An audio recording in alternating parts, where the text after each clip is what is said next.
While all this is happening, the 5 of Mark Martin has pulled down on pit road. Jamie? Well, as you can see, there's a lot of cosmetic damage on this car from the spin earlier. He says he's got a tire going down. Can't tell if it's the right front, it looks pretty low, or the left front. He actually stalled it, guys, right after that restart. He's coming back down pit road.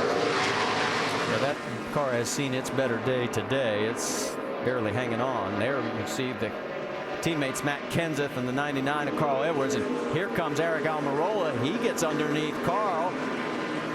And Menard's going to try and follow.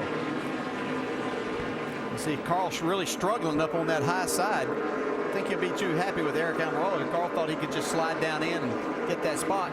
Almirola's there, takes it. Eric now up into the 7th spot. Ryan Newman slowing. Ryan Newman slowing. Yeah, you're right. Dave, what are you hearing? Rear end gear for the 39. Ryan came on the radio about a lap and a half ago. He said we definitely have a rear end gear going. Crew chief Tony Gibson said that's all right. We'll get to the garage. Meet us there, and that's where he's going now. Newman, one of our 8 different leaders today. He led a total. Get a gear in this thing, guys. He led a total of 32 laps, and he will not win this one today. Look at the lead. Jeff Gordon has opened up by a full second now. A little bit further back, there is Jeff Burton. Now remember, he's in that group that did pit, and they're on fresher tires, but they got to fight their way back up. See Jeff Burton doing exactly that. He's making some nice passes, but Jimmy Johnson trying to follow him through. Kevin Harvick, Denny Hamlin, they're in that freight train as well.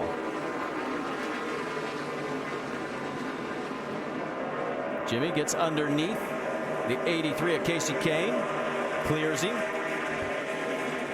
So move Johnson up to 13th. Here comes Harvick.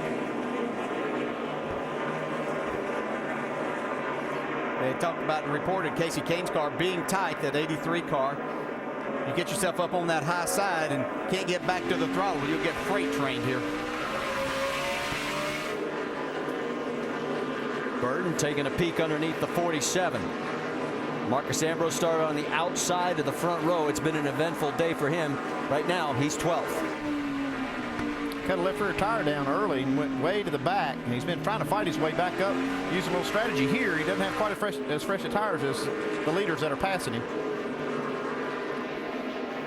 Tony Stewart in the battle for 4th place with Juan Pablo Montoya, and Stewart made it look pretty easy. Sid Jr. still working the back bumper, Kyle Busch. It's a little quicker. You heard Chad Knaus tell his driver, if you hear a loud roar, it'll be because the 88 has taken the lead. He's still fighting hard to get around Kyle Busch. Yeah, I think Junior's better entering the corner and actually down in the center carrying a little more speed, but you can watch this 18 really get up off the corner, and that's where the 11 setup has really benefited Kyle Busch, he told me. Junior's 4th place finish at New Hampshire was his only top 10 in the last 13 races, and that was a mile and track. Yeah. Similarities there as he's looking for the pass. Yeah, most definitely, and you can see he moved back. Kyle Busch drove it in a little hard down into 1, got a little bit loose, opened the bottom for Dale Jr. He took advantage of that. So Junior Nation is on its feet as Dale up to the 2nd spot. Now he's 1.2 seconds behind his Hendrick Motor teammate Jeff Gordon. You can see the fans waving their flags. I really like the strategy Steve Letarte used here to keep Jeff Gordon out front and keep him out of trouble. This is a good stretch of the race for them to run without getting a lot of pressure, having to really punish the car. While you see Jimmy Johnson, Jeff Burton, and Harvick, they're back there really punishing their car, trying to get by a lot of these slow, which are actually slower cars that just got out in front of them. Yeah, and Jeff may be finding out too that his car is better than what he actually may have thought by being able to get out there and run the race that he wants to. And remember, we're only 10 laps past halfway. We check back a little bit further in that battle for 10th. And you can see exactly where Burton, Reagan, and Jimmy are. And there's Kevin Harvick also in the mix, followed by Marcus Ambrose. Yeah, and Jimmy's pretty content sitting there following the 31 up through there. He's hoping he can stay close enough. If Jeff Burton makes these passes, Jimmy can stick his nose in there and makes life easier for him. Well, Jimmy's got his 2 big rivals behind him right now, so that's perfect for him. Perfect day. Yeah, it doesn't matter if they finish 15th as long as the other 2 are behind him. But they're probably none of them going to finish back there. There you see Kevin Harvick from the back bumper of Jimmy Johnson's number 48. There is Jeff Gordon. He is out in front by 1.1 seconds. But how many times have we seen this scenario before? Can he seal the deal today?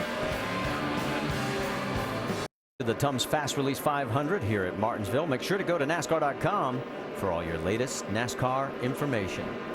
Well, we're under green. We haven't been able to say that a lot lately. We've had 10 cautions, 8 different leaders, 14 lead changes, and we've just completed 270 of 500 laps. And there is your race leader, Jeff Gordon. In fact, let's get you up to speed and start it off with Dr. Jerry Punch. Thank you, Marty. You were talking about Steve Letarte and what a wise decision he made. And let me explain to you why he made the decision. This morning, Steve was talking about number one, we want to make sure our car that's really tight on short runs can get some long runs, which is hard to find here. By staying out, they get a long run. Number two, Jeff Gordon said the car is really hard to restart on the outside because the car gets so tight. By staying out as a leader, he restarts on the inside. And thirdly, maybe most importantly, Steve Letarte said no one has led more laps here at this racetrack in the first 350 laps than Jeff Gordon has. Our problem is the final 100. We want to save the car today and be there for the final 100. That's why we're not using it up now. Now behind him is his teammate, Dale Earnhardt Jr. In happy hour yesterday, they made the car very tight, but it also made the car very comfortable for Dale Earnhardt Jr. He found a rhythm. Remember that word rhythm in happy hour. And right now he is in that rhythm. The last time he had a top 5 finish on the short track was right here in the fall of 2008. He finished second to a Hendrick teammate. Mike. Doc, Kyle Busch has shown quite a bit of patience throughout the course of the afternoon.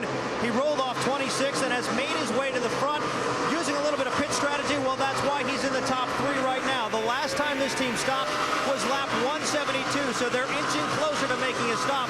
But the car throughout the day and after a series of track bar adjustments and wedge adjustments has gotten much better and much to Kyle Busch's liking. He's very happy with the race car right now. Meanwhile, Jeff Burton, just prior to that last round of pit stops, was a little bit irritated with the previous adjustment, thinking that lowering the air pressure on the right rear was causing a bit of a problem. The car was rolling over on the right rear and overworking it. Well, they went back up on the air pressure the last time down pit road, and once again, that car has come to life, looking very strong as Burton makes his way back toward the front, Dave.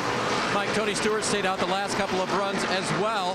He runs 5th right now. That's where he restarted. He's overcome a couple of things today, a pit road speeding penalty and a car that wouldn't rotate in the center. And by the way, he mentioned in Countdown today that they couldn't keep the rear tires under the car, so to speak, wear-wise yesterday. Just checked in his pit. They're much better today. Part of that is the rubber that's been laid down. Part of that's some of the tuning they did to give these tires more longevity. Mike? It's been a bit of a challenge today for Juan Pablo Montoya and the 42 team.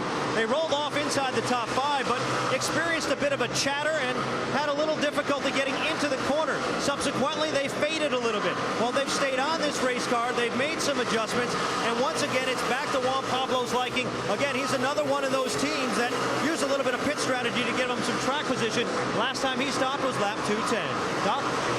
Likewise, pit strategy has helped Matt Kenseth. Jimmy Finnick opting to keep Matt on the racetrack, have him stay out because he knows his driver is as patient as they come on a track like this. Matt doesn't use up the brakes or the tires, and by staying out, in spite of having a car a little bit tight in the middle of the corner, he's able to bring this car into the top 10 right now in 7th spot. Mike.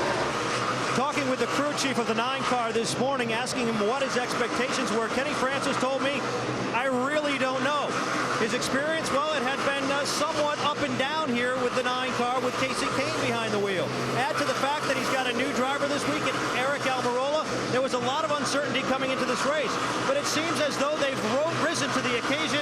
He's overcome a bit of a loose condition, and the car seems to be coming in, and much more to Eric Almirola's liking here. Still plenty of racing to go. It'll be interesting to see how much further he can go, Jamie.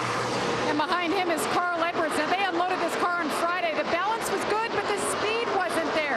So they put his teammate Greg Biffle's setup on, went out and qualified 7th. His best effort ever here at Martinsville. The car has been okay. I see a slow car on the racetrack, guys. The 81 is almost at a stop. But back to Carl Edwards. The car is coming around, started off loose. They had a little track position there. They stayed out the last round of pit stops. He is now in the top 10. Doc? 48 car of Jimmy Johnson. You know, he made the pit stop, had to restart back in the pack in 18th position. Chad Knaus repeatedly said, Jimmy, you got to be fit. Well, up front is a challenge for the lead. Dale Earnhardt Jr. moving to the inside of his teammate. And if the 7-time